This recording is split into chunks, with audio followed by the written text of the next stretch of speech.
So we got Muhammad in Dubai. How are you? Hi, Matt. How you doing? I'm doing well. Thanks for waiting. No problem. No problem.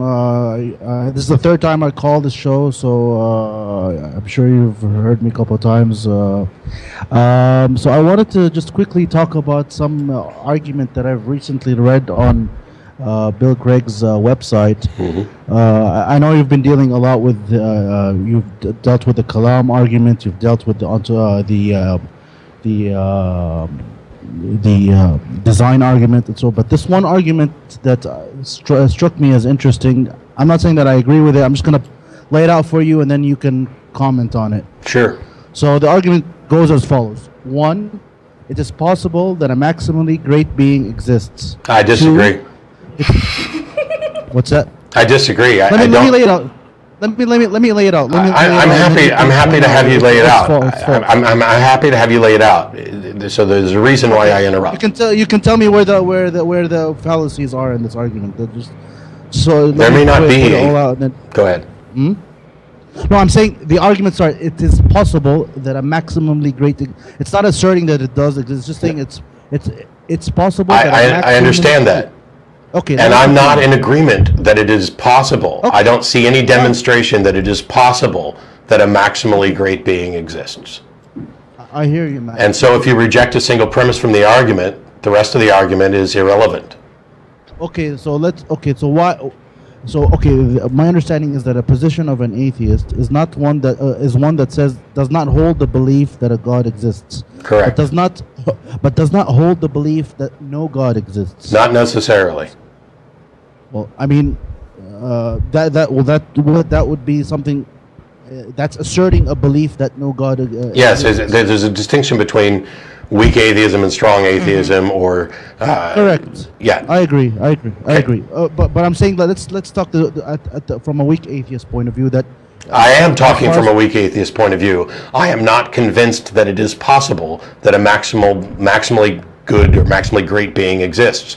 Where is the demonstration that that is actually possible? There are people who would say anything is possible. No, I don't agree that anything is possible. When has it been demonstrated that anything is possible? That's the cheat in the argument. Their justification for saying it's possible that a maximally great being exists is because it has not been demonstrated as impossible. That is a fallacy. Okay. Okay, wait. Is it okay? Is it possible that I'm not saying that you hold the belief a God exists.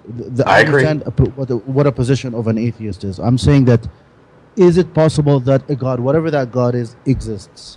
I mean, does the possibility exist? I'm not saying that the God. I don't know. You'd have to define that God, and then you'd have to demonstrate that it's possible for that being to exist. And this isn't me answering as an atheist. I could answer exactly the same way as a Christian, as somebody who believes. I'm saying that the claim is it's possible, X is possible. And my position is you need to demonstrate, not necessarily you specifically, but whoever's making the argument, you need to demonstrate that X is possible. And simply claiming that X must be possible because it hasn't been proved impossible is a fallacy. Okay, the argument goes on. I just want, let's for argument's sake make this assumption that it is possible. Just for argument's sake. Then God exists. The argument continues. So if it's possible for a great being exists, then a maximally great being exists in some possible world. Premise 3: if a maximally great being exists in some possible world, then it exists in every possible world. Premise number 4: if a maximally great being exists in every possible world, then it exists in the actual world, which is this world. If a maximally great being exists in the actual world, then a maximally great being exists. Therefore, a maximally great being exists. Yes, it's the ontological argument. I'm very familiar with it. I was familiar with it from before you started the first premise. Okay. I disagree with the first premise. I disagree with the second premise. But it only takes one. It only takes one to be done with the argument. Yeah, but it might be difficult to convince a lot of people on this because they'll say anything. I don't need to convince them. If you present an unconvincing argument, it's not my job to show that your argument is unconvincing. My job is to say I'm unconvinced. And if the premise 1 is what I object to, And I say, okay, you need to demonstrate this before I can consider anything else in your argument. What is the demonstration that it is possible? And there are, you mentioned that people think that anything is possible. Ask them a few questions. There are definitely things that they probably think are not possible. I mean, unicorns. Yeah, things like that. I think unicorns are possible. Well, they're more possible than God, right? Just a horse with a horn. Yeah. We've got animals. We've got horses. We've got animals with horns. You know, hell, I think we could probably genetically modify a horse to make a unicorn now. Okay, but how does that I understand, but just for my sake, how does the premise 2 and 3 and how do the other premises collapse also? Just so I get a clearer picture, because I understand what your point of view, but then I can hear the response on the other side. Okay, what's the response? No, I can hear the response that they'll assert that anything is possible, and I don't accept that either. Yeah, fine. You can break that down. I'm with you. I'm with you. I'm not disagreeing with you. Matt. Well, then why do we need to go? Okay, go on to the second one anyway, even though we don't need to. How does the second one collapse? Say it again. So if it is possible that a maximally great being exists, then a maximally great being exists in some possible world. If it exists in some possible world. You're going on beyond premise 2. Just premise 2 is that if it's possible, then it must exist in some possible world. Correct. I don't know that that's true either, in part because we haven't demonstrated that it's possible, but also because you don't have any way to investigate other possible worlds. And what if its possibility is specifically tied to one possible world, which is not the world we're inhabiting? You're using a modal logic version of the ontological argument, which goes back to Alvin Plantinga and others. Craig's version of it is intended to be something that more people can understand, because Plantinga's version is something that nobody virtually can understand. So premise 1 is God's possible, and premise 2 is if God's possible, then God must exist in a possible world. So we didn't demonstrate that God's actually possible, we just asserted it. We didn't demonstrate that just because something is possible, that means it does in fact exist in some possible world. And we haven't gotten over the hurdle then of whether or not its possibility necessarily is tied to a specific possible world, which isn't this.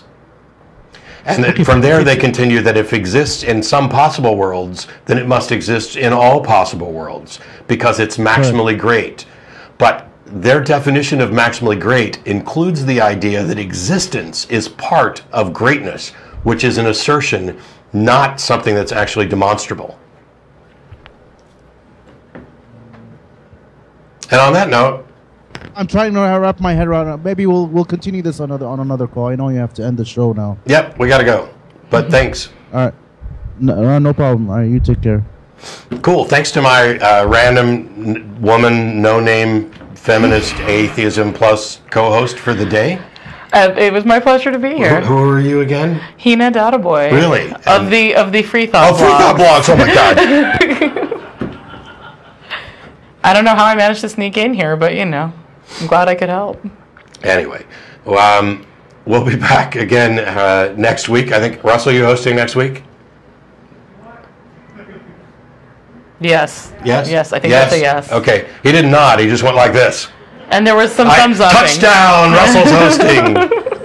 And we'll be in Nacogdoches along with a bunch of other people at the Free Thought Convention. So thanks, everybody, for tuning in. We'll see you next week. Thanks to all the people in the booth who make it happen. And I don't know if they're going to roll credits or something now. We're just making this shit up as we go along.